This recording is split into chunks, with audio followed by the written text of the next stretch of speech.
All right. Good afternoon, everybody. How are we all liking DebateCon so far? That first debate was crazy. I was either laughing my ass off or I was trying to bang my head against the chair. I didn't know what to choose half the time. And I know I could speak on behalf of all of you. You know, as a fellow atheist and non-believer, I know we have a few of you at least in the room, plenty more, I know. I represent an organization that doesn't believe in sky daddies nor earth daddies, and that's Atheists for Liberty. And I know plenty of you are here, plenty of members, plenty of supporters. So for those of you that are either here in the room physically with us or watching online, please go ahead and follow us on social media. We're on all major platforms at Atheist Liberty. We're going to be communicating about the event, and if you see any of us, please feel free to come up to us and say hello. Feel free to ask any questions about our organization, what we do, and we are thrilled to be a sponsor here at DebateCon 5, and we're going to be here all day today and all day tomorrow. So without further ado, I want to bring Sean up here, and then we're going to get the second debate started.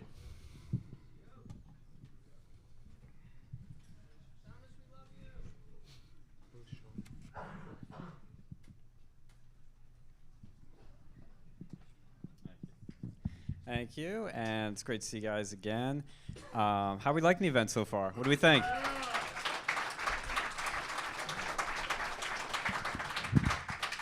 James is doing a great job as always, and if you want to see more debates that James has moderated that you may not have catched on Modern Day Debates, if you go to our YouTube channel, Uncensored America, James moderated 2 of our debates last semester that we did. At Penn State, right before the election, we did a Trump versus Kamala debate between John Doyle and Destiny. And then we went to University of South Carolina where we had Owen Schroyer from InfoWars debate the notorious Destiny once again. And it was a lot of fun, but everybody came out to debate, had a lot of fun. Even after the election, people have been still rewatching debates. Actually got more views since then. So if you want to check that, you can go to our YouTube channel and see more fun debates like this. But keep fighting for free speech, and I hope you guys have more fun at the conference. Thank you, guys. And now I'm going to hand it off to Dr. James Coons. Back again. Thank you, Sean. Thanks, folks, for being here. Modern Day Debate, I'll remind you, we're a fully neutral platform, but we do, when it comes to wanting to keep the dialogue between groups going, partner with different groups, whether they be atheist, Christian, Muslim. And I also want to mention that, of course, I think it's obvious, but I do want to specify, of course, that in our earlier opening statements, we're not saying every Muslim or even a certain percentage of Muslims have malevolent ideas. We're just mentioning a particular case, which is the reason that Alex couldn't make it today. But in terms of housekeeping, I do want to introduce our speakers, but before, I think it's more appropriate I actually introduce them first, and then we'll do the vote, both before and after the debate. So first, Apostate Prophet, forgive me if I mispronounce this, Ridvan Ademir. Thank you. Thank you very much. Known as Apostate Prophet on YouTube with over 550,000 subscribers, is a leading ex-Muslim activist and socio-political commentator who forcefully critiques Islam, champions free speech, and advocates for the preservation and restoration of Western values. Sounds right. Thank you for being with us, Apostate Prophet.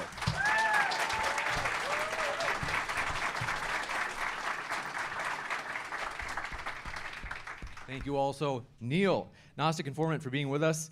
Neil hosts the channel Gnostic Informant, where he's been interviewing the top experts in religion, theology, and ancient mythology for roughly 4 years, and has since, through that, built his own amateur understanding of these subjects and loves to discuss them as his passion. Would you welcome Gnostic Informant as well?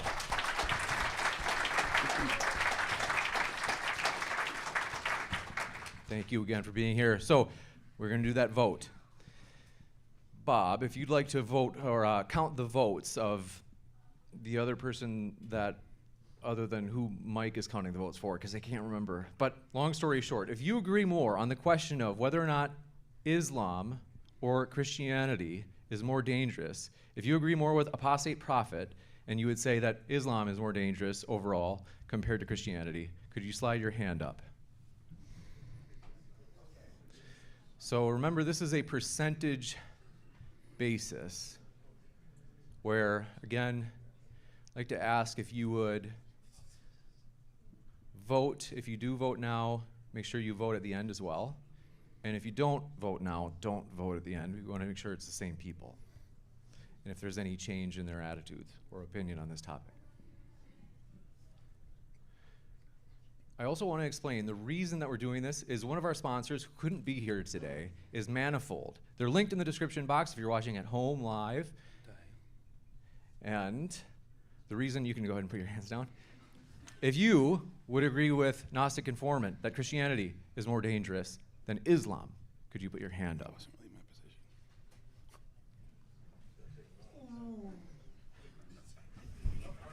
Uphill Okay. battle. Uphill battle. We'll give them a chance to count, and I'll explain. So, Manifold is our sponsor where you can predict outcomes. For example, the reason we have these votes is it's an objective way that we decide who is most persuasive in the debate. And if you're watching live at home, you can vote on who you think will be most persuasive in this debate right now by clicking on the Manifold link in the description box right now. With that, we're going to jump into the actual debate. Thank you very much, folks. The opening statements are 18 minutes each. The first one is from Apostate Prophet. Thank you for being with us, Apostate. The floor is all yours. Yes, this works? Okay, good. So, hello everyone and welcome. I want to thank James for organizing this. I want to thank Neil, Gnostic Informant, for agreeing to this, for challenging me on this topic. I honestly have to say that he has a very difficult position and a very terrible position as well. Before anything, I want to point out that at this moment, as we speak, there are still dozens of hostages kept by the Islamic terrorist organization Hamas and the Islamic terrorist organization Palestinian Islamic Jihad, among others, who massacred people and also took many hostages on October 7. And I hope for the timely release of the remaining hostages, for which I'm also wearing this.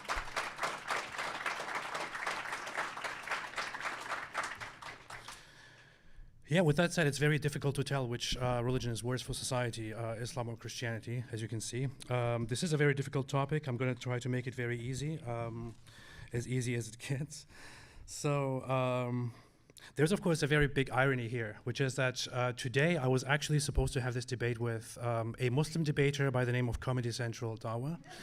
And Comedy Central Dawa threatened me halfway through the debate, through the last debate, the first debate, and also made this this sign here and said that he would be here to kill me. So, or to, sorry, take me out for coffee. That's what he said.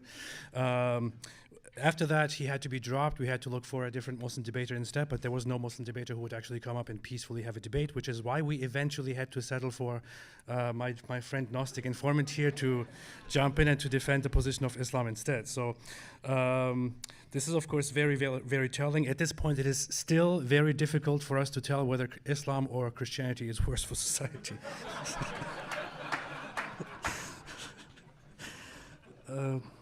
On the other hand, I have to point out that I'm actually happy that Gnostic Informant is here instead of a Muslim opponent, because if a Muslim opponent was here, we would find in no time ourselves discussing about why it's okay to have sexual intercourse with children. So I'm very glad that we're not doing that here. All right, so let's talk about it. Which one is worse for society? Is it Islam or is it Christianity? With Islam, we have several problems to deal with. I already mentioned one: child marriage, wife beating, the subjugation of women. We have slavery, sex slavery, killing apostates, killing blasphemers.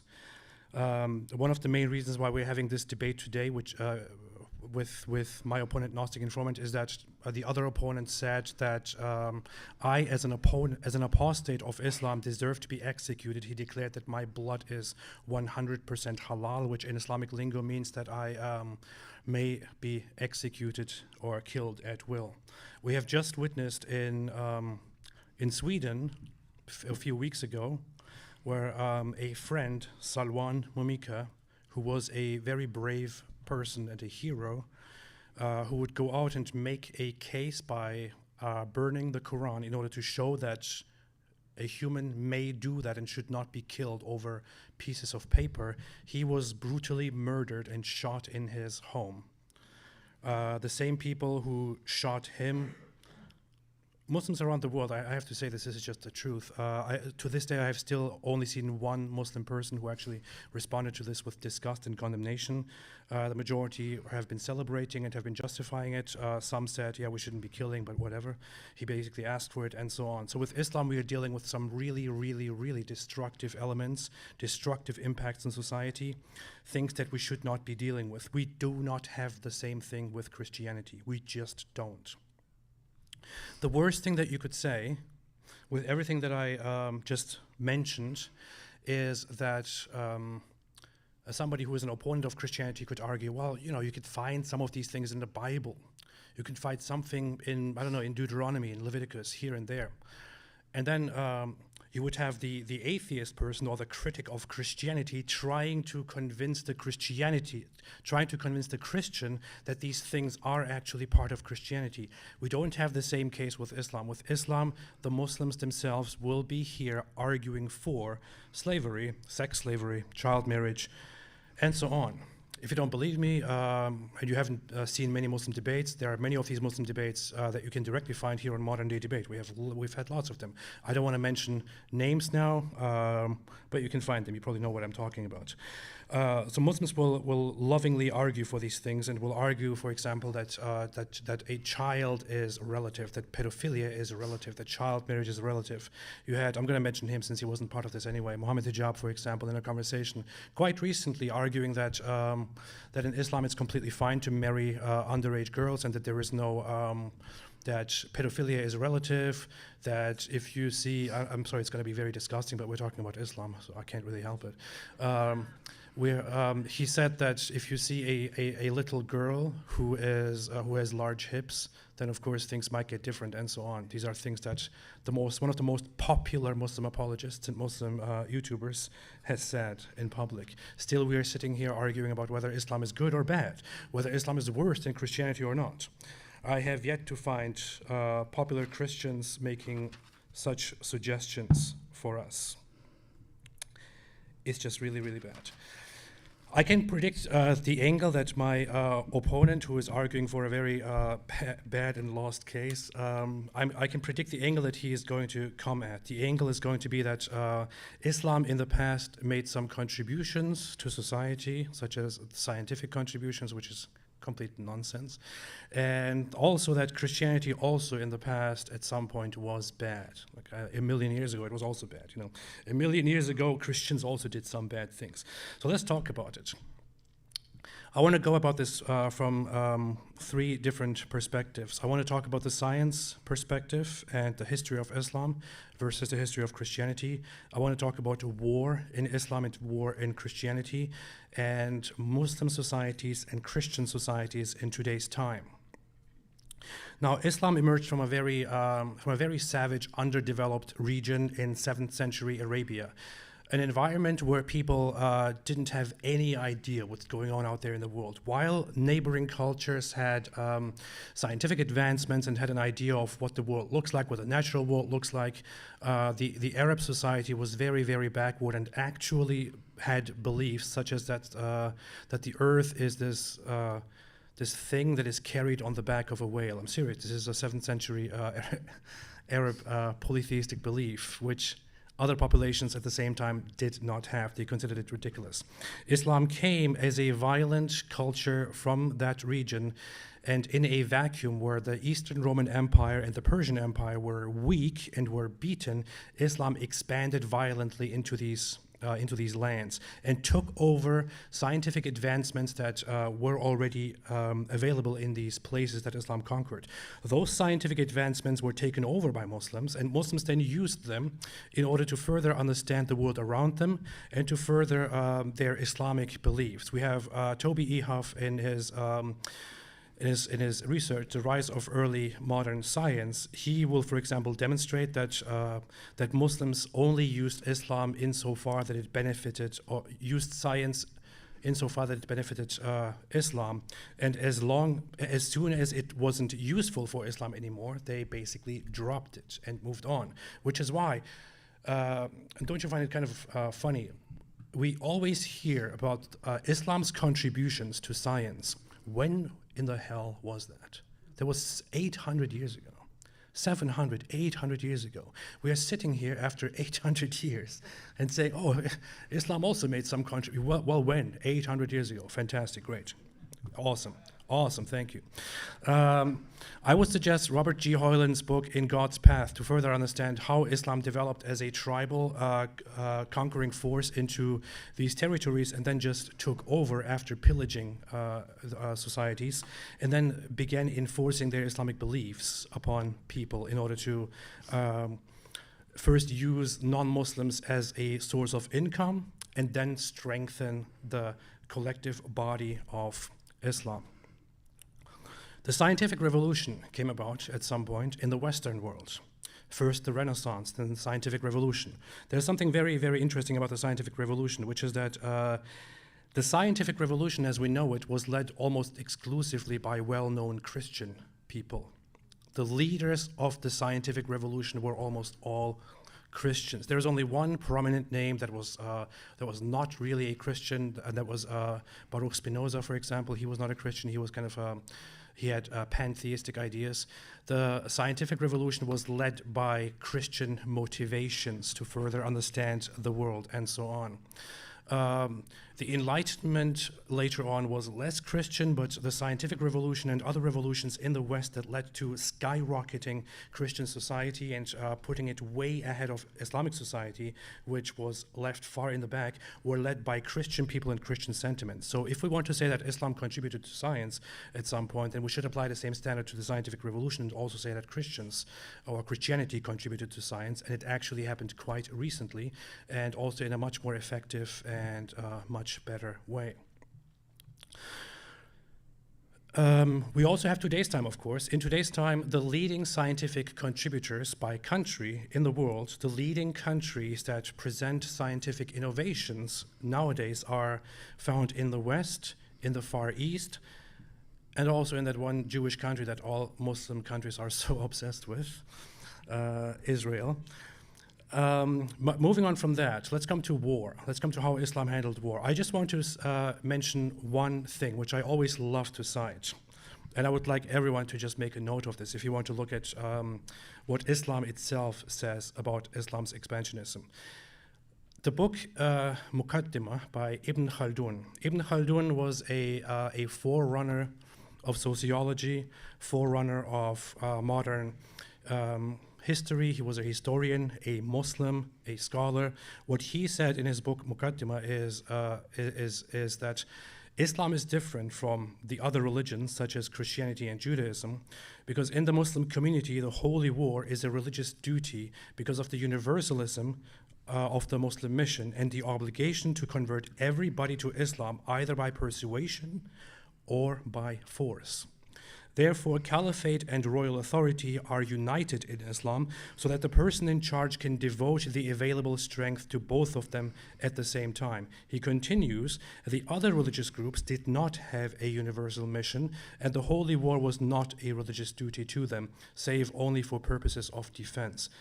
It's very funny. This is not me saying it. This is not a Christian saying it. This is an Islamic, a Muslim scholar saying it, who is also very, very well respected in sociology. Let's talk about the beginnings of Christianity and the beginnings of Islam. Christianity started out as a religion that spread through missionary activities. Mostly in the beginnings, in the first centuries, it spread by people going around and preaching Christianity to others. Islam didn't quite start in the same way. Islam started by conquest. The first centuries make up for most of the Islamic spread, and that Islamic spread was done by conquest, by severe, significant bloodshed. I would once again recommend Robert G. Hoyland's book, In God's Path, who beautifully breaks it down and points out that Islam was, in its beginnings, all about conquering and pillaging. That's what it was all about. That's what Muhammad's message was. Muhammad said, according to the authentic Islamic narratives, that he has been sent to fight the people until they testify that there is no God but Allah and that he is the messenger of Allah. Only then would people be given the chance to live as equals to Muslims. Otherwise, there was always a universal mission to fight them. The same thing was never the case in Christianity. In Christianity, among Christians did adopt ways of fighting and expanding, colonialism. On occasion, there were forced conversions. There were certain parts of the Crusades, especially in Northern Europe, which involved forcibly converting people. However, these are initiatives taken by Christians themselves. These do not go back to the fundamentals of the religion itself. In Islam, it's quite different. We have Quran chapter 9, verse 29, which clearly says that Muslims are to fight those who do not believe in Islam, or who do not believe in Allah and His Messenger, and who do not convert to Islam until they submit and pay protection money. So Islam is basically, in a way, some kind of mafia, which goes around and says, either you become part of us, or you will pay protection money. If you don't, then we will kill you. Or like the Muslim scholar Asim al-Hakim said, we give you two good options.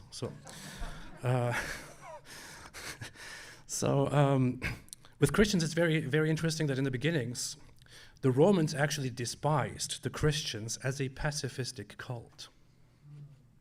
It's very, very interesting.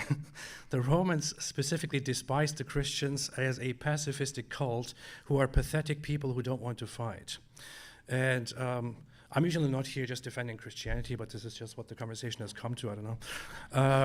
With Islam, the reputation is always quite different, that Muslims are these warriors who are proud to fight and proud to kill and proud to subjugate, proud to humiliate, proud to make everyone scared. But how dare we be Islamophobic? So, I would also add here Davis Brown's paper, The Influence of Religion on Interstate Armed Conflict. He points out that when armed conflict and religion are considered, Christianity is negatively associated with more armed conflict, whereas Islam is usually positively associated with armed conflict. So where Islam is present, you are much more likely to have armed conflicts, which is why in today's time, the majority of terrorism-related deaths take place in the Muslim world, led by Muslim terrorists. Oh, sorry, I mean Islamic terrorists. Sorry, I mean Islamist terrorists. Don't want to be Islamophobic here. Let's come back to today's time. In today's time, the Muslim majority societies remain oppressive. We wouldn't be having this conversation, we couldn't be able to have this conversation that we are having here in a Muslim country.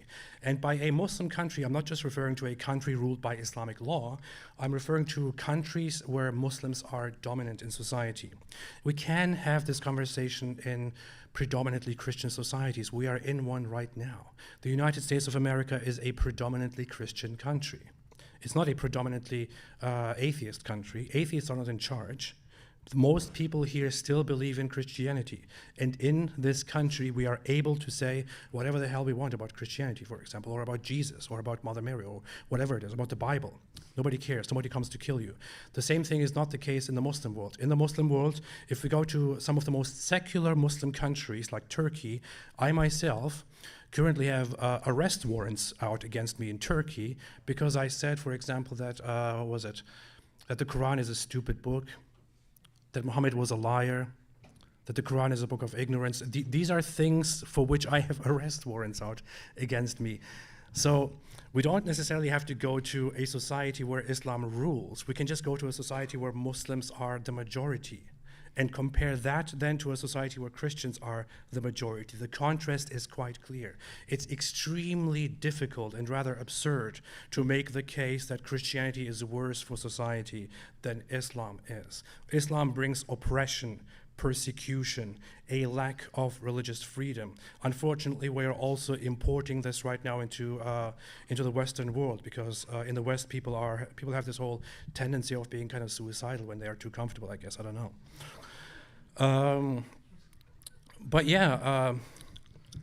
And we also have examples, by the way. If we go to Britain, we can see that in Britain, the majority of Muslims, when asked whether those who draw Muhammad cartoons should be punished or not, we will see that most Muslims will say that they should be punished. Most Muslims will say that 0% of British Muslims, when asked, said that homosexuality is acceptable. 0%. 30 seconds left. 0%. speaking of Muhammad cartoons, I mean, if we had an event here announced as a Muhammad cartoon event, we would probably immediately have people attacking us. We also have a security detail here in force, which is because of Islam. It tells us a lot. So if you want to make the case that Christianity is worse for society, I would say, good luck. Thank you very much for Stay away from Islam.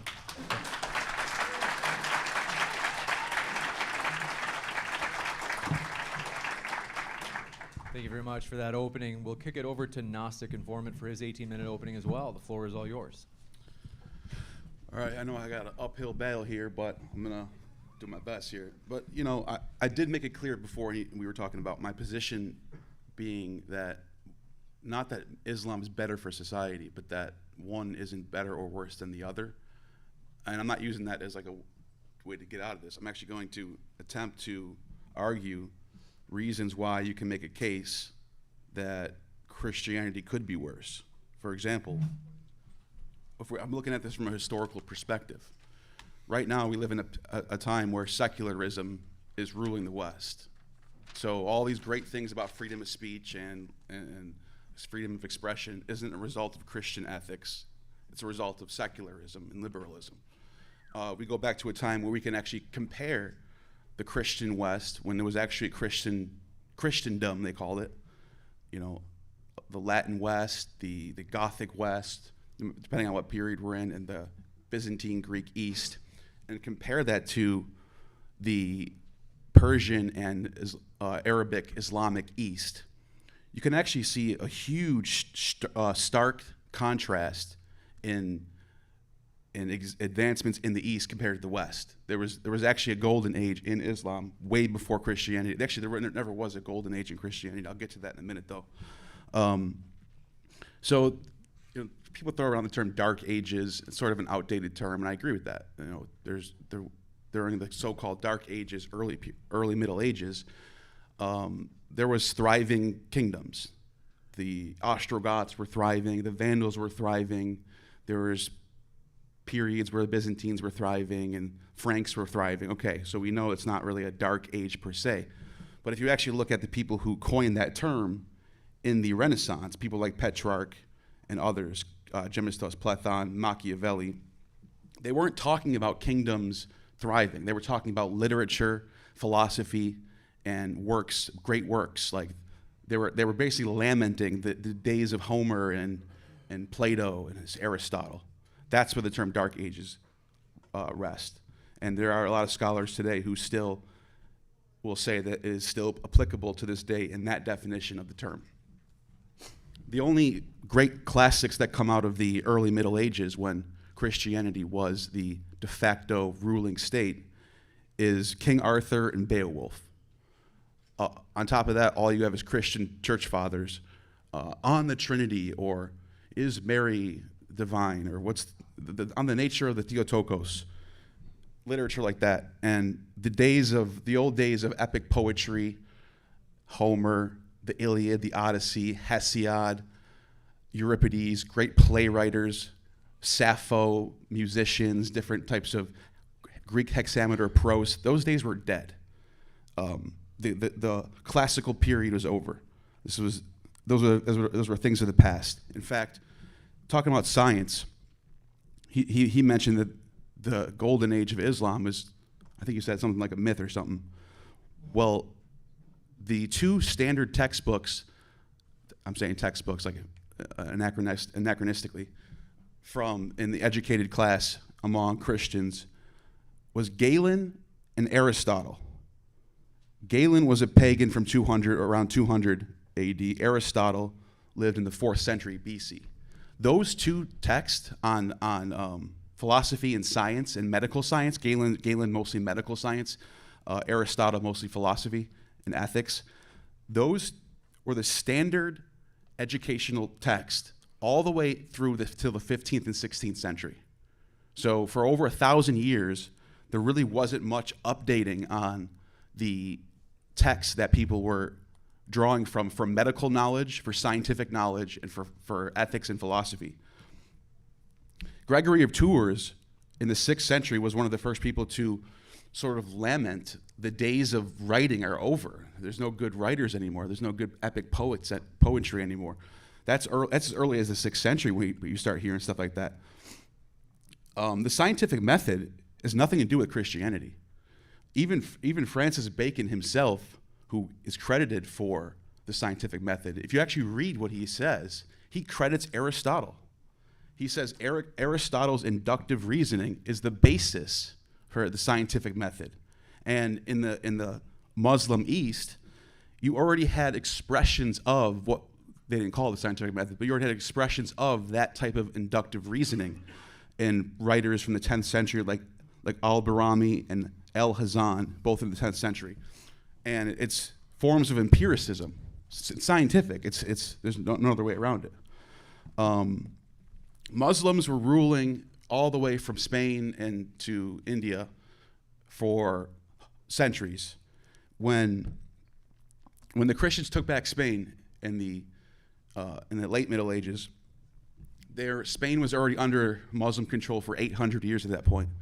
When they got to the Kingdom of Granada, what they found there was a city that had water hydraulics, water clocks that were using the sun. The way they did it was they dammed the river and they redirected the lines. It was like having water, like you turned on your water, basically. All the rooms had some sort of running line of water. They had heated floors. They had elegant fountains that were shooting jets of water out. They had floor heating. Now, they're not the first person to invent this. This was also in Alexandria. As you mentioned, when they did take over Alexandria, they found some pretty good inventions there. But those were not Christian. Those were from the pagans before the Christians. So when the pagans take over Alexandria, they're living with all the great inventions that the pagans before them gave them. They didn't add to anything. So yeah, did the Muslims probably draw from that database of engineering science? Yes. But that doesn't mean they're not doing actual science. They're not actually doing, like, studying engineering of people before. You have to learn from somewhere. So there's nothing like that in the West. There's nothing comparable to the Palace of Granada in the West ever until post-Enlightenment. Everyone knows about algebra coming from the Muslims. Astronomy during the early Middle Ages, astronomy was pretty much relegated to the Muslim East. It wasn't really a thing in the West until after the Renaissance. They had invented forms of hospitals, places where people can go and get medical attention.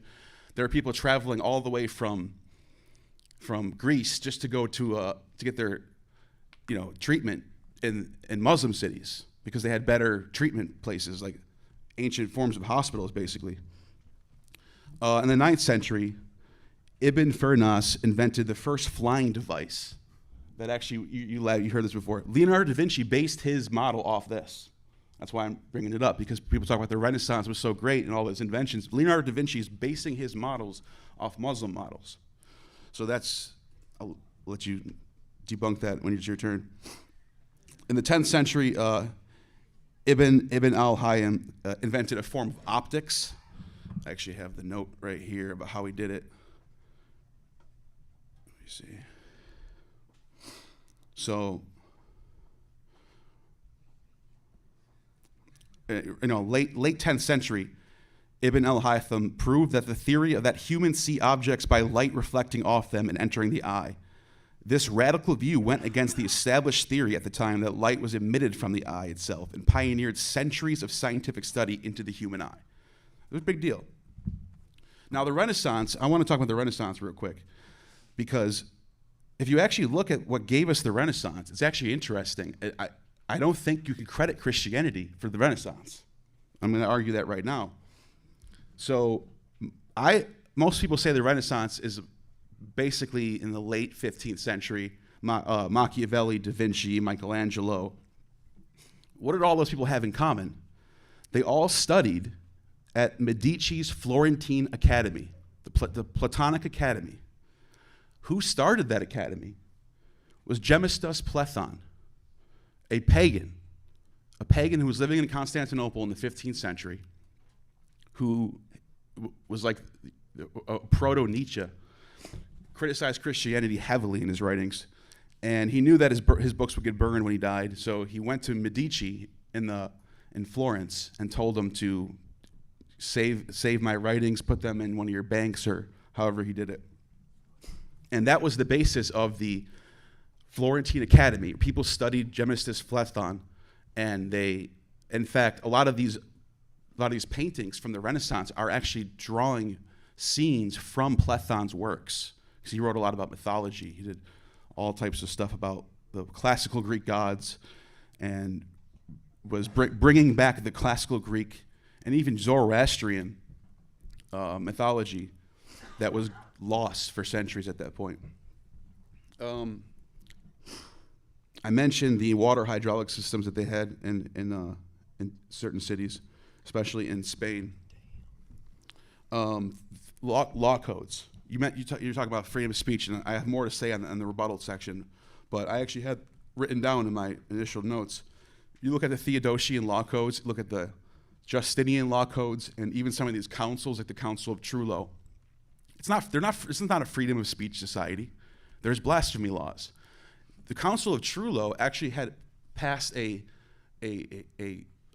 law, I guess, where grapevine workers weren't allowed to laugh frivolously, because in times before, it was known that the people who worked in the vines were people from the cult of Dionysus, and frivolous laughter was a part of their tradition.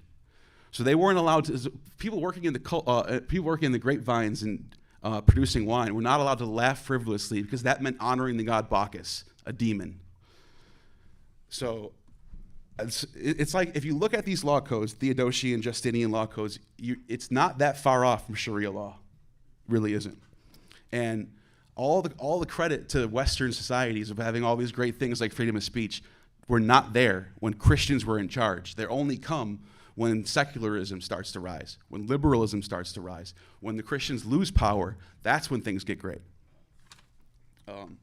Theodosian law codes are filled with tons of laws segregating Jewish people, saying they can't marry, they can't do certain things in their marriage, they have to live in certain places, they can't sell certain things to Christians. You can look it up for yourself. Theodosian law codes, there's like dozens of laws strictly on forbidding Jews from doing certain regular things. Theodosius cuts off all funding to all temples and sanctuaries that have been there for centuries before Christianity even existed, basically cutting off all the culture that gave rise to Christianity. Justinian goes even farther, and he shuts down the Platonic Academy, which was brought back by Gemistus Phleton, which I already talked about, gave us the Renaissance. So he kicks out all the philosophers, and they all have to go to Persia because they weren't allowed in the West anymore. The dude was like talking to ghosts and stuff. He was losing his mind. I didn't want to bring up scripture too much because you have a point. I would lose that battle. The Quran is, I'm not gonna sit here and say that the Christians have anything worse going on, you know. But I want to point out that the idea of where does Islam get these ideas from? Where does Islam get this culture from? From Judeo-Christianity. It's an offshoot of the Judeo-Christian culture. Leviticus, and you mentioned that, how women who disgrace their father should be thrown in the fire. I mean, that you could talk about how the new covenant replaces the old covenant all you want, but the morality's still there. The new covenant says you don't have to do all these hard laws anymore because Christ's blood saved you. But it never says that you shouldn't try to do those things or that these things aren't what God wants. God still wants that. He never changes his mind. He's just saying, I'm going to make it easier for you. I'll give you my son. But the morality still exists. You can't just take away that morality. Paul talking about how women should stay silent in churches. They shouldn't speak. They should be submissive, as the law states. They should cover their heads. Where do you think Islam gets all that from? From Paul. And so, and then Jesus. Let's talk about Jesus for a second. How much time do I have left? 3 minutes and 45 seconds. Jesus. Everyone wants to compare Jesus to Muhammad and say Muhammad was a warlord and Jesus is like this hippy-dippy lover. What about Revelation? He's going to come back and murder everybody for 7 years. Not like a quick extinguish and it's over. 7 years drawn out. And he's coming back on a white horse to murder everybody unless you believe in him. That's not good. That's Jesus. As far as, actually, I want to save some of that for a rebuttal piece. But okay, so back to the Renaissance thing. A lot of people will point out, because I talk about the 15th century, and some people might correctly point out that they think the Renaissance, some people think the Renaissance happened earlier in the 13th century, and I think there's a good case to be made with that. Dante was a genius, Brumi, Flavio, Petrarch, but guess what they all have in common? Dante aside, I'm going to talk about him. Let me talk about him first. Dante and his works, he brings back pagan elements into his works. You read the Inferno, you read Dante's works, and there's pagan gods in there. He's bringing back this whole classical Hellenic culture into the mix again. But I just wanted to, that was like a side note. Brumi, Flavio, and Petrarch, they all lived at the same time, 13th century. These were Renaissance humanists. Petrarch is the one who coined the term Dark Ages, believe it or not. He's a Christian. He's also a humanist. He coined the word humanist comes from these guys. And he laments in his time the death of literature in his society. And he highly praises the pagan philosophers that came before, like Aristotle and Theophrastus and Plato, Plutarch. He's lamenting. Petrarch was basically saying, look, the term he's not saying we're in a dark age because everyone's starving and there's a drought. He says we're in a dark age because literature's dead and there's nothing. People are not excited about the culture as like they used to be. What's his name? St. John Chrysostom one time in the 4th century wrote that the people in Constantinople couldn't wait to go to the theater to watch a play about Dionysus or Apollo. And they memorized all the lines of Homer. They loved the Hellenic stuff. Back then, they probably would have thought of it as like we think of Marvel, like not real, but they loved it. But then they go to church on Sunday and they can't remember the liturgy. This is what St. John Chrysostom says. He's like, I can't get them to get into this stuff. They love the classics. They love Homer. They memorize Homer. But then they come to church and they're just not into it. I think that says something about the culture.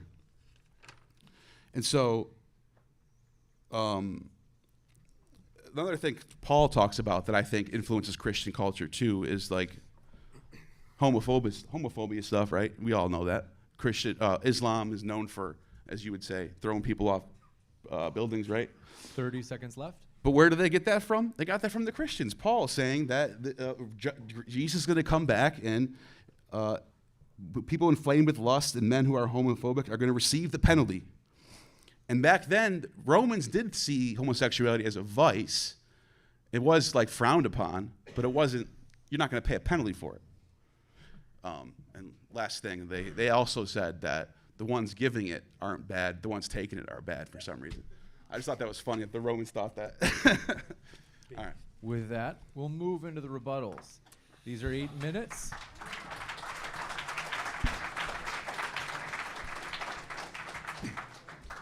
Thank you very much for that opening, Gnostic and AP. The floor is all yours for your 8-minute rebuttal. Yes. I'm sorry to say, but that was extremely disappointing. So. I'm sure it was. So I find just one thing funny, which is that that Gnostic Informant basically conceded at the very beginning the debate already. because he basically said that he is not going to make the case or cannot make the case that one is better than the other or one is worse than the other. He could, however, demonstrate how Christianity can be worse, but then he also failed to demonstrate that, so I don't really see where that is. So as I see it, and I don't want to act like Nader Ahmed here, but he has already conceded the debate topic and already lost. That's what Nader Ahmed usually does. I'm surprised he's not here somewhere. But yeah, so I already predicted the angles that he's going to take, and he did exactly that. One of those angles was that Islam made scientific contributions in the past, and the other was that Christianity was also bad a million years ago. So both of those positions have been taken, and they can be refuted with ease. But let's get into a few things here. So Neil's argument here, when refuting that certain things like the Renaissance, for example, can be attributed to Christianity, was that certain figures of the Renaissance were brought certain, pagan elements into it. For example, he cited, who did you bring up? Dante. Yeah, Dante was brought up, for example, who brought certain pagan elements or certain weird elements into his writings and all that. The funny thing is that Dante was a very devout Catholic Christian. He wasn't. He was a very devout Catholic Christian. He's known to be a very devout Catholic Christian who had a lot of love, a lot of divinely love. That's what he's known for. So if you're going to make the case that Christianity cannot be credited or Christians cannot be credited because a certain figure brought certain things that you may interpret as pagan or as, not very traditional, not very normal, you could make the same case for the Islamic so-called Golden Ages. Because when you look at the so-called Islamic Golden Ages, you have people like Al-Razi or Al-Mari, for example, who are known to have been people who were part of the Islamic Golden Age of the Islamic science, but they were extremely critical of religious dogma. One of them, I fail to remember which one it was, Amari or Razi, described Muslims basically as extremely obnoxious, annoying people who will just shut you down and try to kill you whenever you tell them that something they do is or something they teach is wrong, which, I don't know, it sounds kind of familiar, but I wouldn't say the same thing now, of course. But so you have these, you can make the very same point about the Islamic Golden Ages as well, that those people, or that the Islamic Golden Ages included lots of people who were critical of Islam or who were very unconventional from Islamic standards. On the other hand, you had Ibn Haytham, for example, whom you mentioned. He also is known to have said on many occasions that when there is science and there is religious dogma, you should prefer science over religious dogma. And you should go with that, for example, which is something that is not acceptable to religious Muslims. Is not acceptable to religious Muslim scholars.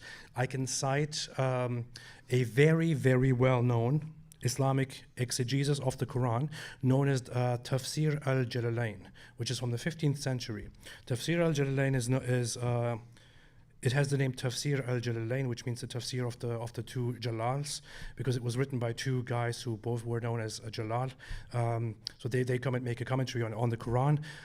What you can find in this tafsir in the 15th century, the tafsir says, when it comments on certain verses that describe the world or describe the earth as flat, he says that on a plain reading, the Quran is understood to say that the earth is flat.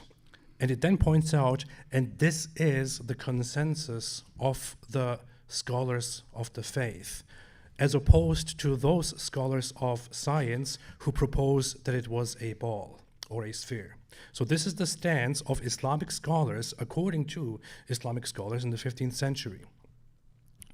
But the 15th century, ironically, funnily, comes after the Islamic Golden Ages, where we had this great explosion of science. Well, it turns out that lots of those Islamic scientists in the Golden Ages were people who didn't really very much agree with Islam or with Islamic findings. Or if they did, if they made propositions that didn't agree with the Islamic perspectives, they were You had disagreements from actual Islamic scholars who dismissed some of their unconventional ideas, such as the ridiculous idea that the earth is a sphere and not a flat bed on the back of a whale, as something that is not something that Muslims believe in. So speaking of the Golden Ages, my friend said that we speak of an Islamic Golden Age, but there is no Christian Golden Age. Now, I hate to break it to you, but it's actually very funny. We speak of an Islamic Golden Age because we can basically narrow the one time where Muslims actually contributed to science down to a little frame of a few centuries where they loosely made contributions to science. In the Christian world, we can't really point at one single time where Christians contributed to science and then move on from that, because in the Christian history we have multiple periods of development. We have the Carolingian Renaissance, we have the High Golden Ages between the 11th and 3rd centuries, we have the later developments, the Renaissance from the 14th to the 17th centuries. We have the Scientific Revolution, as said, which was led by Christians. Renaissance was led by Christians, by many devout Christians, and so on, which is why if we wanted to point at a Christian golden age by the same standard, we would have to point at the entirety of Christian history, probably. He suggested that Ibn Firnas, a wannabe scientist, actually developed I didn't really catch that part, but developed a flying machine which inspired Da Vinci. That's not true. There is no single evidence that Da Vinci was actually inspired by him. And he also didn't develop a successful device. So he then suggested that Islam got certain bad ideas of oppressing other people, oppressing religious groups, oppressing women, and so on from Christianity, because Islam is an offshoot of Judeo-Christian religion. This is wrong. If you actually study the history of Islam, you will learn very quickly that Islam did not emerge from Judaism and Christianity. Unlike Christianity, which emerged from Judaism, Islam emerged from a polytheistic Arab culture and then adopted or appropriated and stole Christian and Jewish ideas, which it then began to slowly include into its text. But at the core, it was still very much a polytheistic Arab religion, which is why its focus on fighting and killing and raping everyone is very different from Judaism and Christianity. Thanks. Thank you very much for that rebuttal.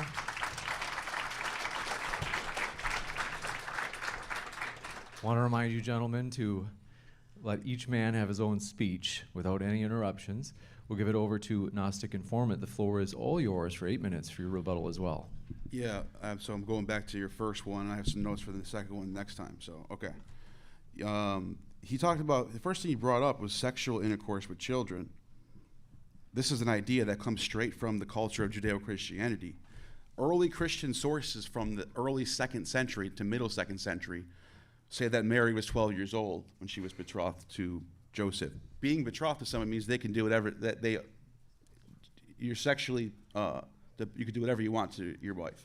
And that's Islam taking the same culture from them. I don't know what's funny about that. That's literally that's how the culture was. That's what Islam adopted. You said, I've never heard, you mentioned all these Muslims that are like saying that teen pregnancy is good and we should do that. And I've never heard any popular podcasters or anyone say that. Well, Matt Walsh literally said that teen pregnancy is historically common. He specifically said women should get pregnant as soon as they're fertile. Matt Walsh, look it up yourself. Muslim, so you talked about crime, and it's funny because you talked about like Muslims being violent or whatnot. But it's funny because in the Christian West, which is basically secular West, the Christian West, look at Chicago, Detroit, Brooklyn, Compton. There's nothing like that in the Islamic East. I went to a few different cities in Egypt. I mean, don't get me wrong, Egypt is pretty dirty. There's a lot of plastic on the ground. The Nile was green. You can make a case about the way they take care of their garbage or whatever. But nobody was stealing anything. You go to Europe, they warn you about pickpocketers. Everyone knows someone who's been pickpocketed in Europe or Italy. Christendom, the Christian West, goes all the way down into Mexico and South America and Brazil. Rio de Janeiro has the giant Jesus statue. Rio de Janeiro has one of the worst crime statistics on the planet. If you go on vacation down there, you will be warned not to leave the group that you're with. Don't leave the the hotel region. If you go out by yourself, you will get kidnapped. You will get attacked. Somebody will, and this is the Catholic Christendom. So we could talk about that too. And then as far as terrorism goes, I'm just attempting to bring something up here. There is Christian terrorism.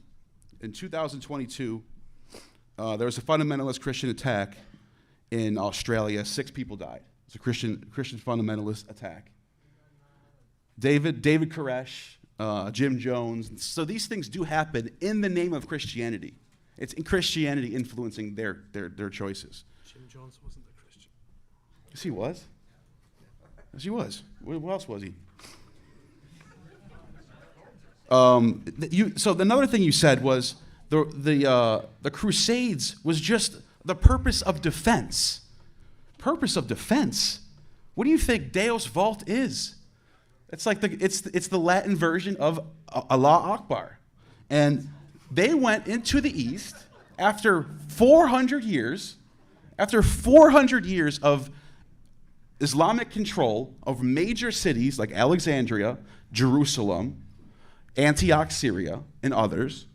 After 400 years, actually, I think it's longer than that. It's like 600, 700 years later.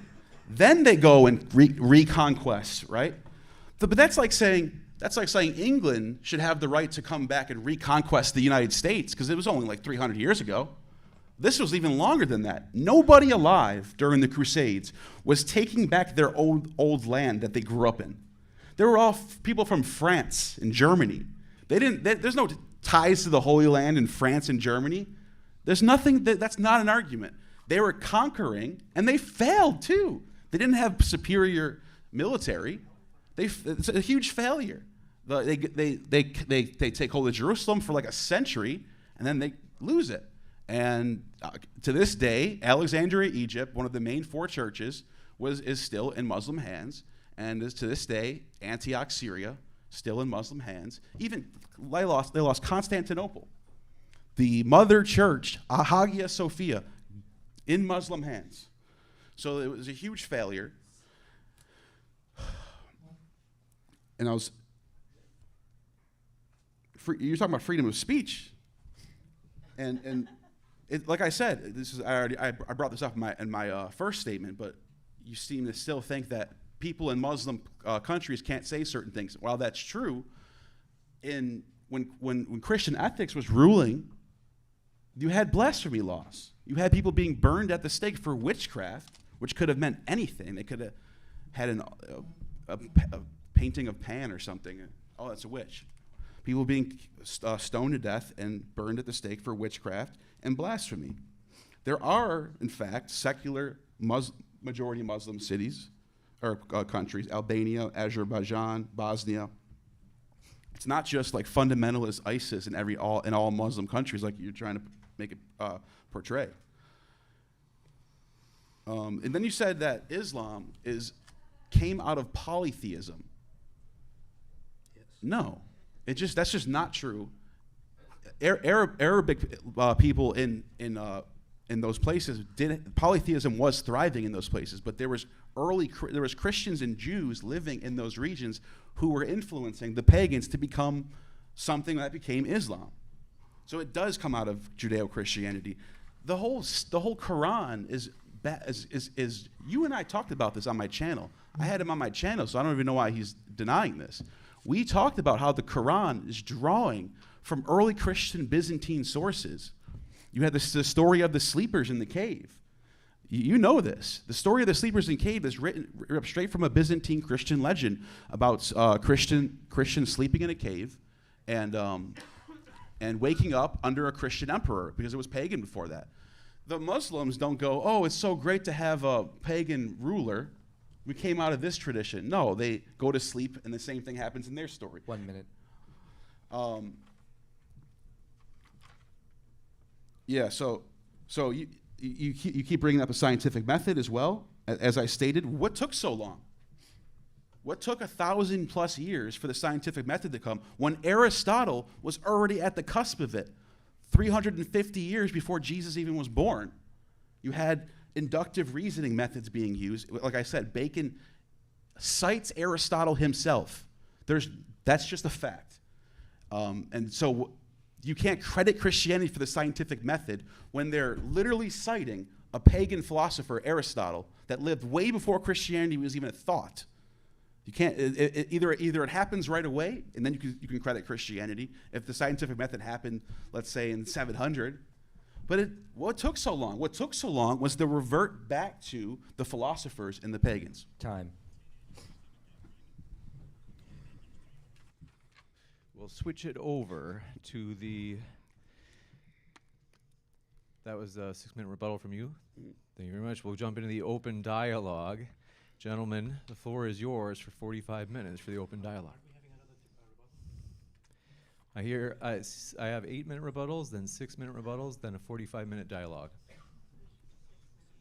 We didn't do the 6-minute rebuttals yet. Oh, sorry about that. Mental error. Yeah. AP, thank you for giving me that feedback. The floor is all yours for 6 minutes. All right. So several things here. I just quickly had to listen to what Matt Walsh actually said.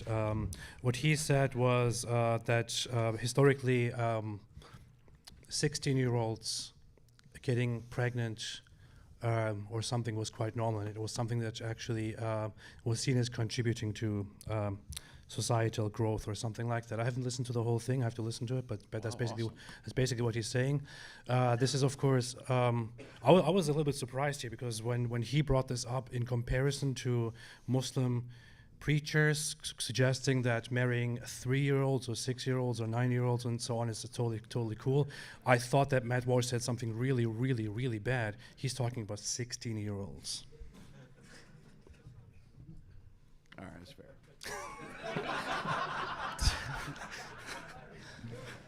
I'm not sure if you're aware, but there are lots of Western countries where 16 is actually above the age of consent, or is the age of consent.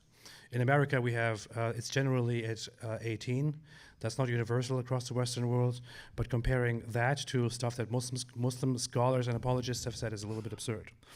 So, coming back to Islamic terrorism versus Christian terrorism, the stats are very clear. Historically, over the last decades, Islam has been responsible for between 65 and above 80% of terrorism-related deaths.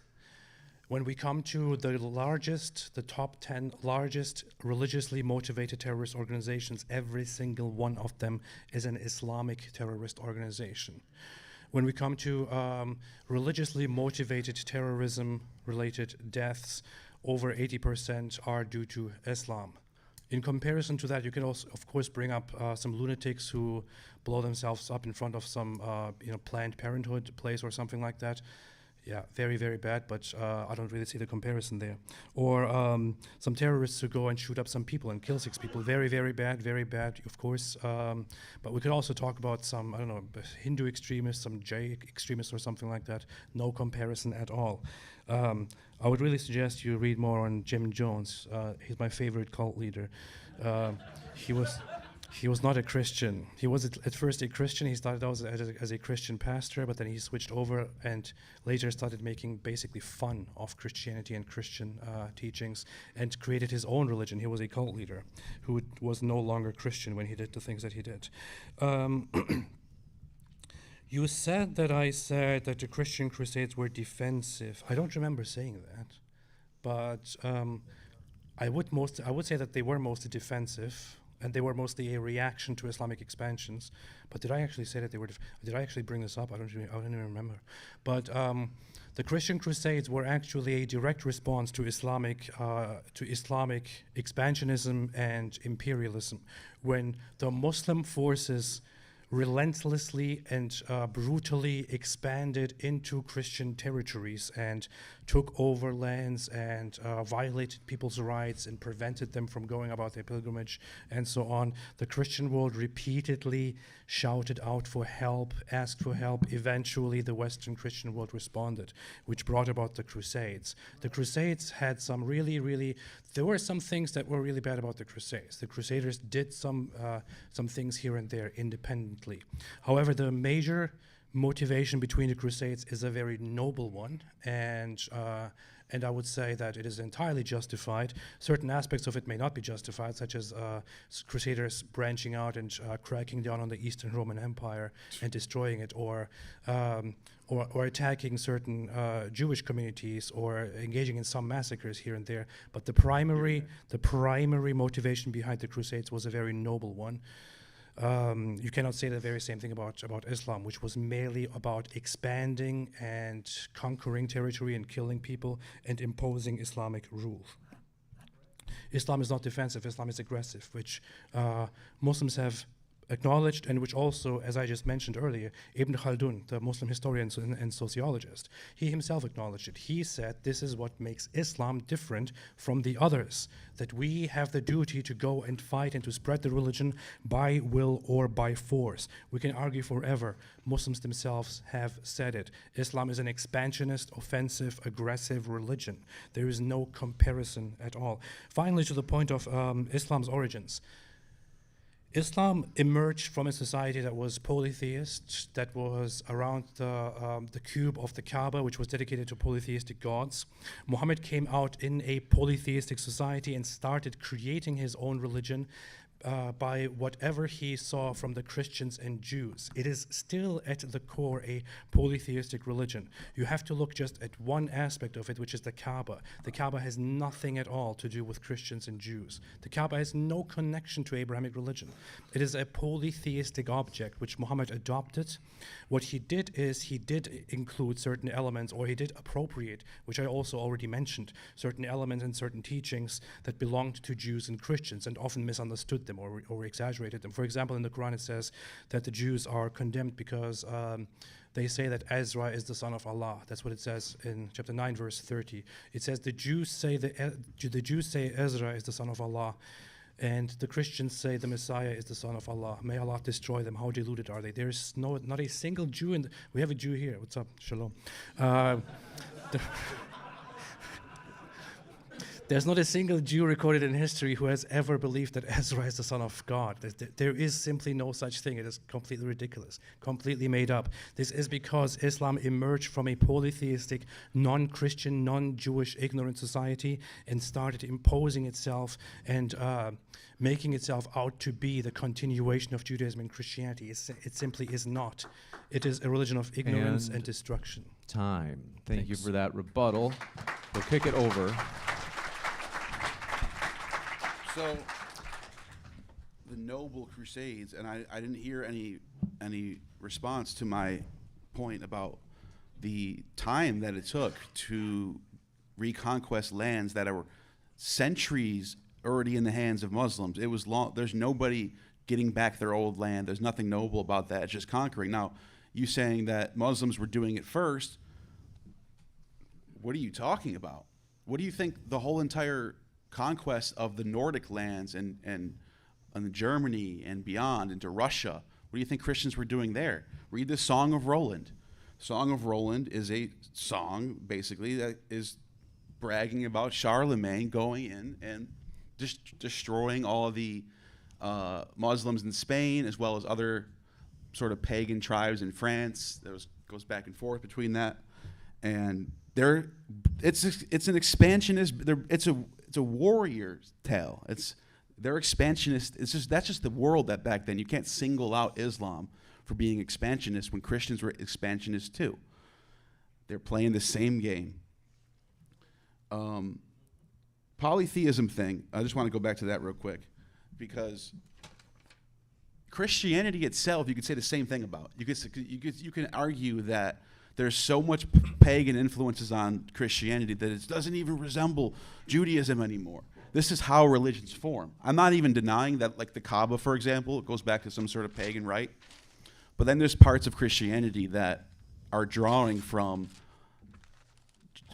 secular, but the greater Greek world, such as like the concept of a logos and a dyad is found in Pythagorean pagan literature at the same time, in the 1st century, early 2nd century.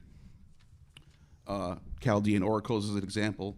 Julian the Theurgist has similar examples of a logos being in the beginning as the creative function that splits off into a dyad. You find that in John 1. So there's no Jewish precedent for that at all. I could talk about that. That's whatever. That's not a big point you made anyway. So, trying to think what you said. Oh yeah. So as far as the modern world goes, I don't really disagree much about like the state of things, but I want to emphasize the point that I made that I haven't heard any rebuttal to, is that in the West, secularism is the reason why we have such great things. Liberalism, freedom of speech did not come from Christianity. There's nothing in Christianity that says freedom of speech is good. If you leave it up to the Christians, there's blasphemy laws. How do I know that? Because they did it. Even in America, there's blasphemy. There's local blasphemy laws depending on what state you're in. And I think you would agree that blasphemy laws aren't cool, right? I haven't heard any response to that yet. Another thing I haven't heard any response to, we could go back and forth after this, is the literature thing. You have the Muslims between the 7th and 10th century were translating the classics, a lot of Aristotle and other texts, into Arabic, and you even have like Persian poetry and Arabic poetry, and there's even anthologies like the 1001 Arabian Nights, for example. There was a boom of culture and literature in the East that is not existent at all in the West. There's, like I said, I mentioned King Arthur and Beowulf. I haven't heard any response to that. And another thing is a big point that I wanted to make, I opened up with it. Galen and Aristotle. Those are the two primary sources for science in the West. Galen and Aristotle. They're both pagans. They both lived in times when Christians were not in power. Aristotle lived before Christianity even existed.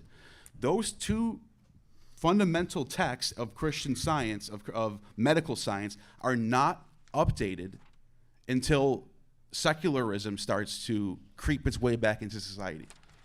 And I haven't heard you say anything I haven't heard you bring up any science texts from the Middle Ages or some sort of advancements beyond Galen and Aristotle that happened before the Enlightenment, for example. And we both talk about the Renaissance. As I mentioned, the Florentine Academy was started by a pagan. That's hard to get around. Where was why didn't anyone else start a Florentine Academy before Platon did? What took so long? This is in the 15th century when this happens, late 15th century. The Christians were in power for 1,000 years. Where's the Royal Art Academies before 1500? So I don't think you can credit Christianity for all the great things of the Renaissance. And like I said, even earlier than that, the people coining the term Dark Ages are Christians. I never denied that. I never said Dante wasn't a Catholic. I said the thing that he's doing is introducing classical elements that were long lost. That's what brought back this spark of the Renaissance, in my opinion. And then you kind of shitted on the scientific advancements, but I haven't heard 30 seconds left. I haven't heard any advancements from the early Middle Ages in comparison to the water hydraulic systems found in Granada. They had clocks powered by water pressure. Palace had running water, heated floors, and automatic steam rooms and boilers. I haven't heard anything like that from any Christian inventor from that same time period. Thank you very much. We'll now jump into the open dialogue. This will be approximately 40 minutes. Gentlemen, the floor is all yours for open dialogue. You got something over there? Yeah. I was just drawing something. So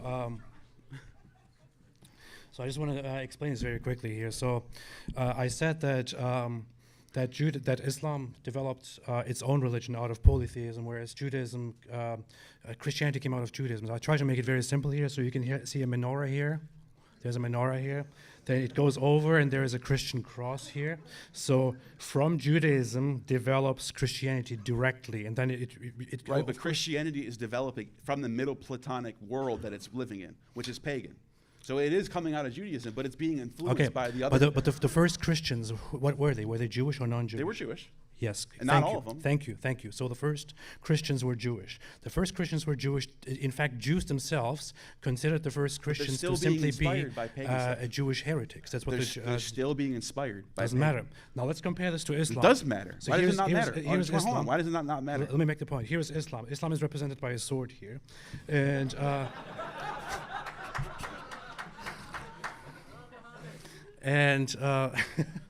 instead of originating from Judaism, it develops from its own place, goes and adopts things from Judaism and Christianity, but is still its own thing. It never developed out of Christianity or out of Judaism.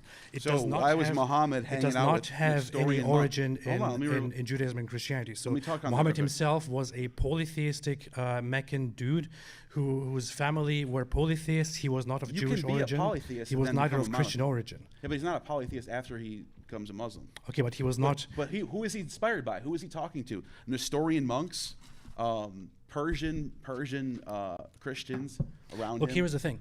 If you wanted to make the case that that Muhammad was a learned Christian man, for example, or that I'm not learned saying he was. Christian people, So the that people learned around him Christian was. people, for example, came together and developed a new sect of Christianity, which then developed into Islam, you could make that case. Then you could say, yes, it's an offshoot of Christianity. That was simply not the case. Muhammad was a guy who was possibly at some point influenced by Christians, by some Christians, and then later by Jews, but it was still at its origin simply a polytheistic religion, Okay. which then adopted or syncretically took things from Jews and Christians. I think you could make the same case about middle Platonic philosophy adopting Jewish customs and sort of marrying what becomes Christianity. No, that's not the same thing, because those people were Jews. Not all of them, though. And I think that's beside the point, because there's no requirement for being Jewish to be a Christian. They sort of disregard that stuff. Okay, but the topic That's here the is whole that the Right. Jews themselves, So let me ask you or this. that Christians were Jews who then developed Christianity Well, out of Judaism. you and I With have talked Islam, we about- can't make the same thing. With Islam, we can't say that it took things, or it is based on Christianity or Judaism. It is some guy coming and taking from Jews and Christians. It doesn't develop from it. So you can't really make the same case. I agree with the history Thank of the you, thank development. you, I agree with that. thank you. But once you get the Quran, it's citing Mary, the birth of Jesus and Mary. It's citing Christian themes. Okay. And you and I have talked about this, Nestorian Christianity, this Eastern sort of Byzantine Christianity, the iconoclast type of Christianity that was around in the 7th century. I mean, you and I have discussed this, that Yeah. there's heavily influencing Islam. Sure. But when you say that that Islam is the way it is because of Christianity, because that's where it takes its teachings do. from, because it's an offshoot of Judeo-Christian religion, that is simply wrong. You They're can't make the adopting case. the customs of the Judeo-Christian culture. Well, they're not. So Can you show me a source that has like marrying children in Arab paganism? unfortunately, the pre-Islamic pagan society was a very underdeveloped one. But I agree. But we can see, for example, in the early Islamic sources that they used to marry like tons of women freely and all that. So. That apparently was reduced in Islam when Islam was introduced into only marrying up to 4 women, for example. Like there you have the polygamy aspect, for example. You have different instances of Muhammad marrying a child, Muhammad marrying his adopted son's wife, and so on. The society around him doesn't seem to object to much of what he does, except in that one case where he marries his adopted son's wife. There is a friction where people say, wait a minute, that is your daughter. How can you marry your own daughter? And he then... conveniently brings a revelation from Allah. He's like, I'm getting a revelation right now. And then says that it was actually Allah who told himself to do that, upon which people calm down. But much of what Muhammad does is considered completely fine in his environment, in his culture, including punishing and killing people, apparently marrying children, which people didn't seem to object to, and so on. So you don't need to draw any of that from Christian or Jewish society. In fact, Christian society was significantly more morally advanced, But that's funny because- compared to Islamic early society. That's for funny example. because the Quran singles out polytheists as people that you can attack, while Christians and Jews have a place in their paradise. You can't say that's they're trying to be, at least, even if they're failing at it, they're trying to at least appear to be from that same lineage. Well, what it actually says is that that you may attack and kill the polytheists, and it initially tries to make peace with the Christians and Jews, but then Muhammad quickly sees that the Christians and Jews actually don't want to accept him because he's kind of a lunatic. And you could say so what the Quran then says is that you may attack and subjugate the Jews and Christians and make them your subjects. So they are still to be fought.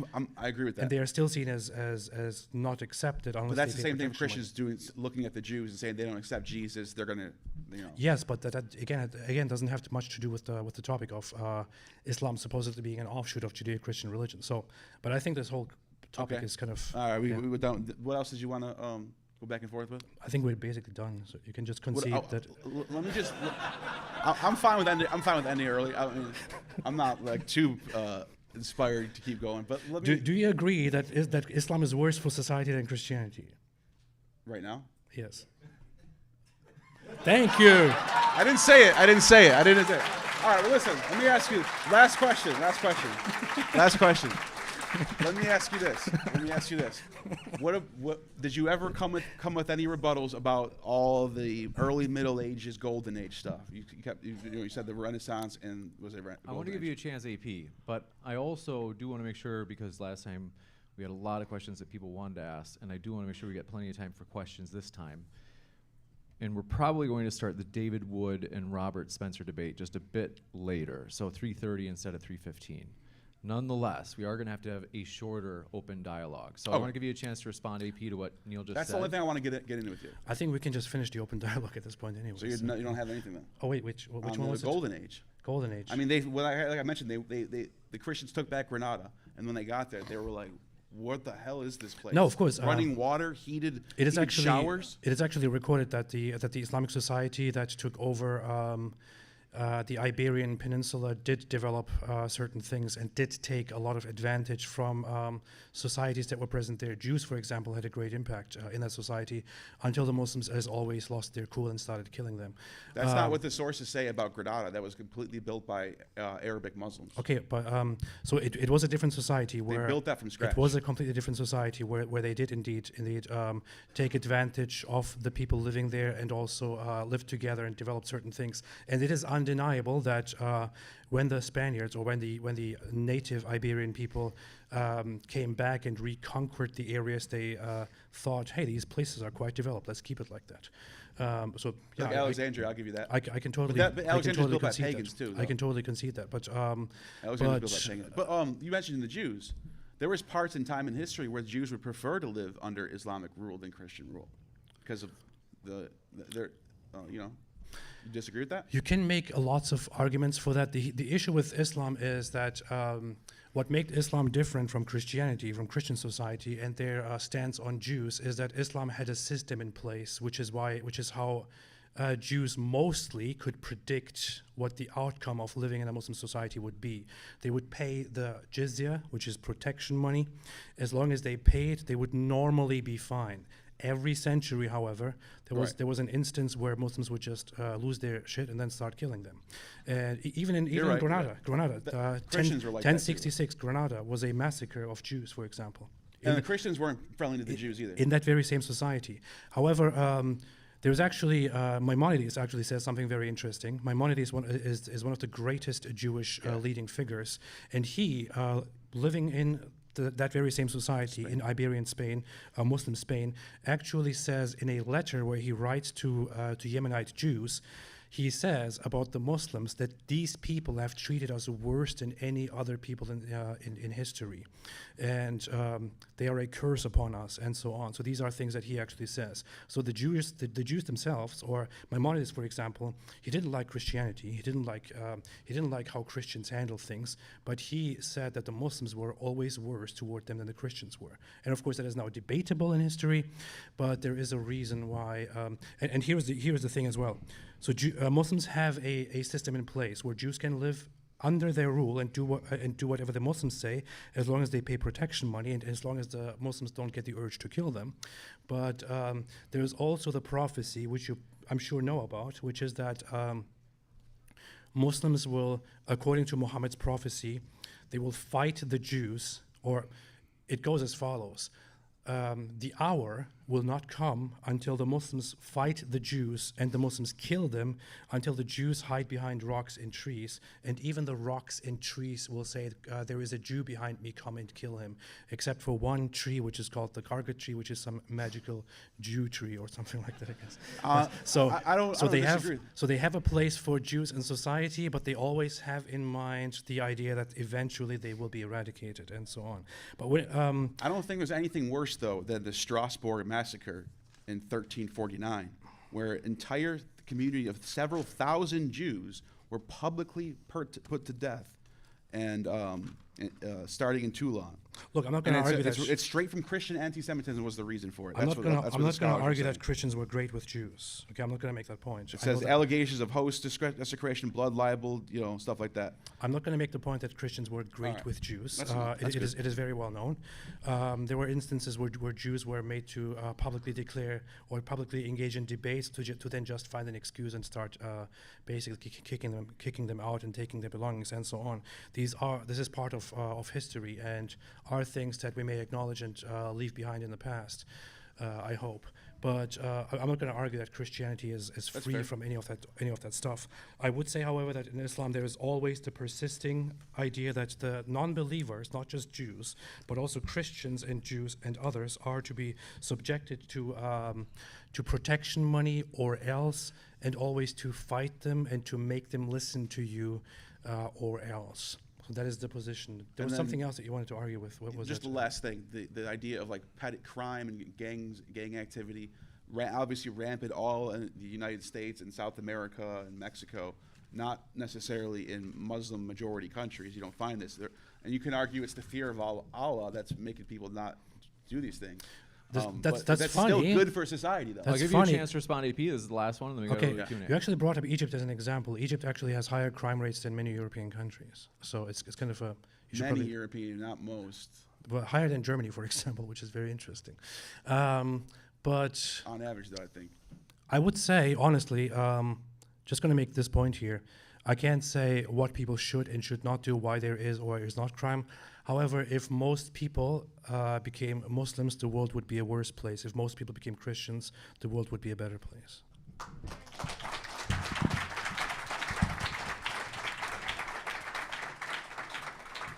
We're going to jump into the Q&A. If you happen to have questions, please line up, and then we're going to move it just a bit back. At least try. Thank you, gentlemen, for those rebuttals. And our first question, Isa, thank you very much. Yeah, thank you. Wow, that was an intense debate.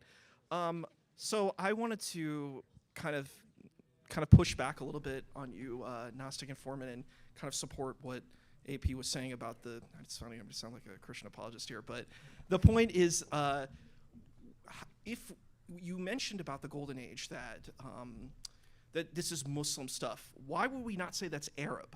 What is the differentiating saying this is Arab, Enlightenment culture, and saying, well, you have these, if we are going to make Muslims synonymous with Arabs, should we then make Europeans synonymous with Christians? And I think that's an important thing we should consider. Want me to respond? Yes, please. That's a fair question, and I think the dominant culture in those places was Islam. I actually think he brought up a fair point, and that a lot of those thinkers, when you actually read their stuff, they're citing Aristotle, and they're citing, so they are not necessarily fundamentalist Muslims that are coming up with these inventions, but I'm citing Arab Muslims as a majority of the culture itself, just like he would say the Renaissance is Christian, Thank you very much.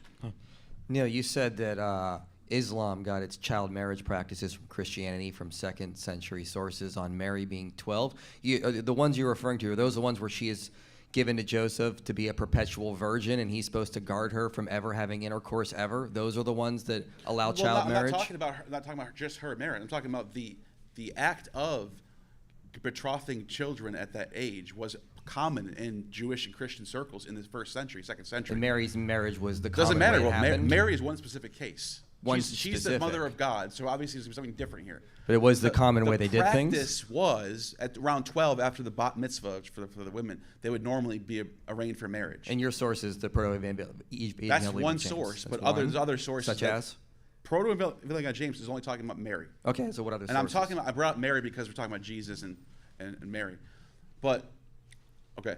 But the sources of that time period show that this was a commonplace tradition in not just Jewish circles, but early Christian circles. Yeah, so also in your, I believe it was your opening statement or the rebuttal, you had mentioned that how I guess Muslims got things from Paul. How is that possible when most Muslims they disregard Paul? What primary source are you getting that from? Well, I'm saying just in general of Christians getting stuff from Paul, and then Christians influencing the world around them, especially the Nestorian Eastern churches. Paul, for example, in pagan societies, women were priestesses. Women, I'm not saying they were equal to men. That's not the case. But there was a difference in their role in these cults, in these religions. And I think there's even evidence that in Arabian, like the cult of Dusaris and Al-Alat, there was priestesses there too. So they did have a voice in the cult. And Paul saying that women should cover up and not speak in church, you see that in Islam. So I'm deductively assuming that that's where the practice comes. So that's just an assumption. You don't have a primary source. I'm showing the culture itself and not being present in paganism, not seeing anything like that in paganism and only seeing it in Christianity. I'm assuming that that's where it came from. Hello. So you mentioned that some U.S. states still have blasphemy laws, and I looked this up. The last time someone was charged with blasphemy was in 1838 in Massachusetts. So although some states still have that law on the books, no one has been charged with blasphemy for like almost 200 years. Right. So right now, as an atheist, I can claim there is no God, and nothing will happen to me. But if I did that in like a country such as Saudi Arabia, UAE, or Afghanistan, I agree. I could be jailed or killed. So how could you possibly compare? Because of secularism and liberalism. That's the dominant philosophy that we're all under right now. Because of constitutional republics, you having freedom of speech, those blasphemy laws aren't being enforced because people would be angry and it wouldn't work. But they were enforced, and Christians did put them on the books. It wasn't liberals that put it there. Okay, thank you. This is just a simple question for both of you. If you go solely from the holy books, the Quran and the Bible, you're only going off of those two, would you say that they're equally bad for society, or one is clearly worse than the other?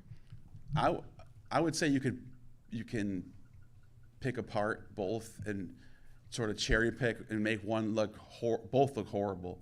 They both have things about doing good for the poor. You can cherry pick good stuff out of them too.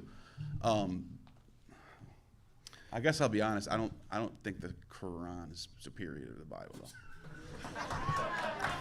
I would say that. I'm just saying you can make the case, though. You can make the case. I would say that it's quite clear. If you want to consider the Bible from the Christian perspective and framework, it is a much more peaceful book compared to the Quran, which is what makes the Quran different is that the Quran is a book that has universal instructions for all mankind for all times, directly commanding them, for example, to go out and fight the disbelievers until they submit to the Muslims and pay protection money. These are things that Muslims are not doing universally, not everywhere today, because they were stopped by the Christian world. I just wanted to thank you both for being here. I enjoyed this very much. But Gnostic, I just wanted to ask you, by confession, a similar question. Would you prefer if our nation was transformed into an Islamic state or a Christian theocracy?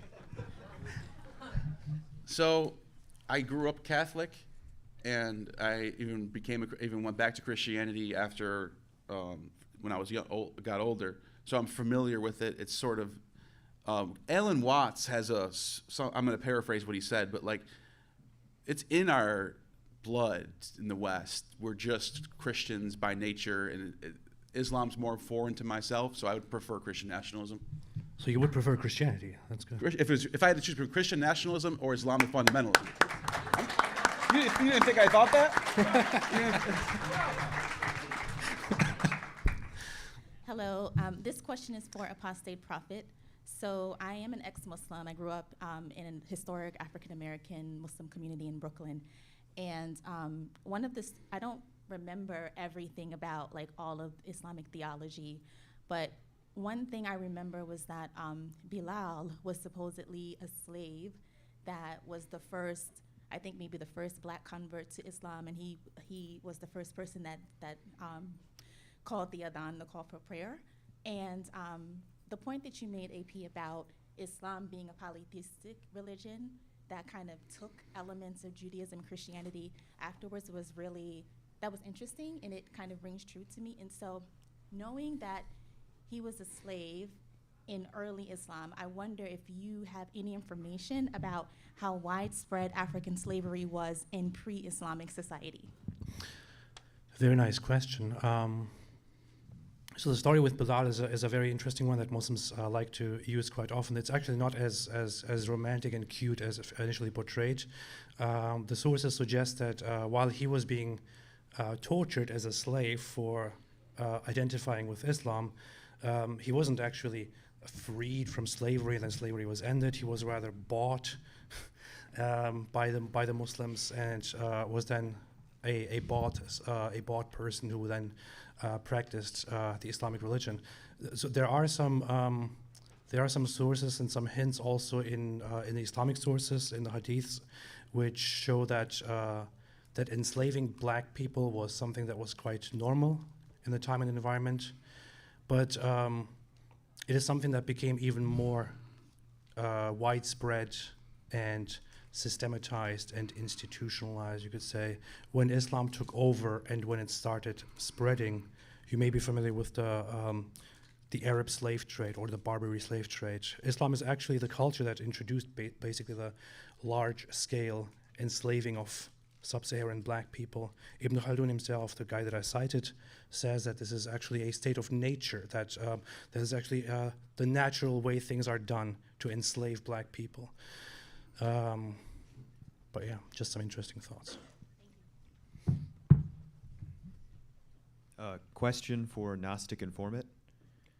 Why can't you just say that Christianity is worse for society than Islam? Since you won't say that, aren't you basically admitting that AP wins the debate? Well, I told him before that my position was that one isn't worse or better than the other. I think. Then why are we debating?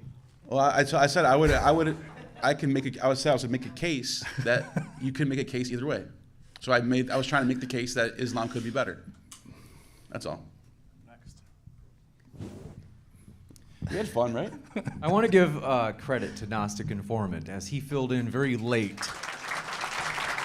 So that's the big point right there, yeah. We wanted a topic related to Islam, as that was the original plan for AP. And when we reached out to Gnostic Informant, it was like, hey, is there any way? And he was like, well, it's like maybe. So, all right. So we do appreciate it. I had fun, so. I have to say, it was actually, we couldn't find anybody to step up, so I remember that he kind of publicly challenged me to have a debate on Christianity and Islam, and I was just, he was a dick to me in public, so I'm just going to get back at him now and basically trick him into having this debate with me, and here we are. Sorry, man. Yeah. It's true, it's true. Shake hands, shake hands.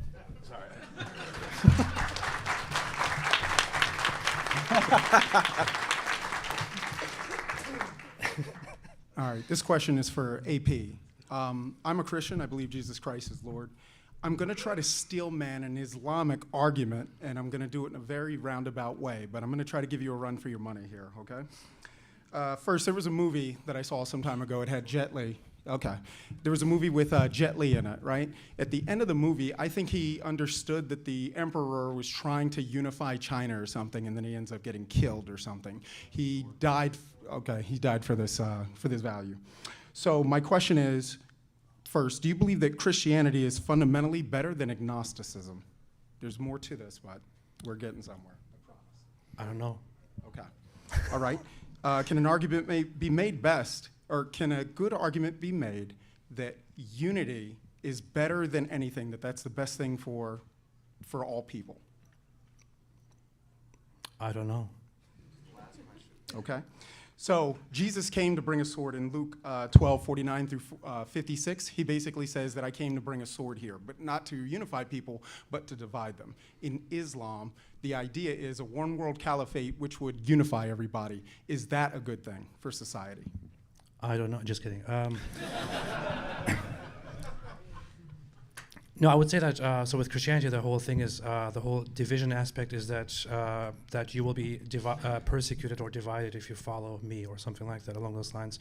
With Islam, it's more a direct, assertive, aggressive attempt at subjugating everyone and then unifying them under Islam, and basically then also coercing those subjugated people to slowly convert to Islam by treating them like lesser people and so on.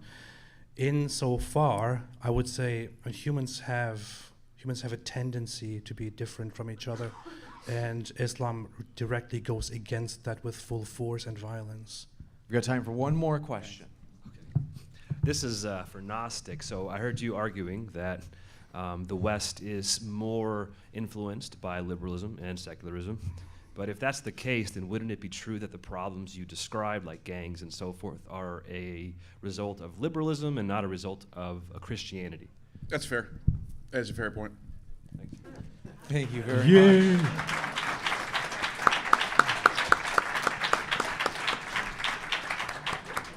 So we're going to do a couple of quick things. In particular, we're going to do that vote to conclude. So only if you voted before the debate, who would you say you lean more towards? First would it be AP's, Apostate Prophet's position. Gnostic should vote this time.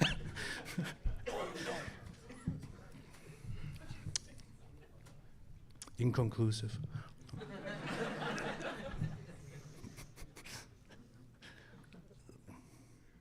I think you could just say, yeah, you got it.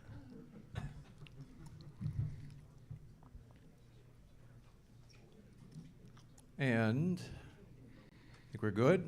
If you would lean more toward Gnostic Informant's position. Woo! Nice job. I think that would be a tie. This is the first time that ever happened? Interesting. Okay. A couple of quick housekeeping things. First, if you signed up for VIP and you didn't get a lanyard with your name on it, if you could do me a favor, you see Bob in the back. It's like kind of my right-hand man in the black blazer. If you could go up to him and let him know, we're going to give you kind of a placeholder lanyard that it doesn't have your name tag on it. I'm going to mail it to you, but you'll at least have a lanyard just so people know why you're, for example, in the VIP dinner later on. Also, I think, let me just check my list here. But want to say, if you would, give a huge final round of applause for our speakers. They are the lifeblood of the channel.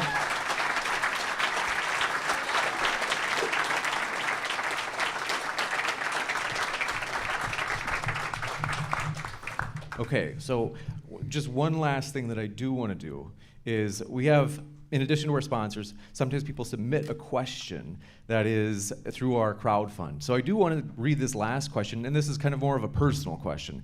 And they wanted to ask for AP, and then we'll conclude with this question, followed by about a 10-minute break, and then we'll start with Dr. David Wood and Robert Spencer's debate at about 3:35, okay? But this last question was, how do you broach the subject of Islam being a false religion with a nominal, in other words, non-jihadi Muslim in a remote workplace setting? After October 7th, the Muslim coworker stopped talking to my wife until my wife asked why.